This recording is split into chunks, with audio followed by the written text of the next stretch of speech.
আশা করি সবাই ভালো আছেন। আজকে আমরা এক্সেলের আরেকটি ট্রিক্স দেখব।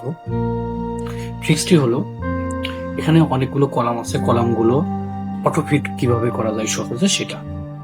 আমরা সাধারণত অটোফিট করে থাকি এখানে উপরে ধরে ম্যানুয়ালি ভাবে টেনে টেনে অথবা ডাবল ক্লিক করে করে। কিন্তু যখন অনেকগুলো কলাম হবে সেক্ষেত্রে কিভাবে সহজে অটোফিট করব সেটা দেখব। চলুন দেখি। এর জন্য প্রথমে আমরা এখানে পুরোটা এখান থেকে সিলেক্ট করে নেব অথবা যে কোনো এক জায়গায় ক্লিক করে কন্ট্রোল এ দিয়ে বক্সটুকু সিলেক্ট করে নেব। সিলেক্ট করার পরে আপনার কিবোর্ড থেকে alt H O I press করব। শর্টকাটে এভাবে হয়ে যাবে অটোফিট।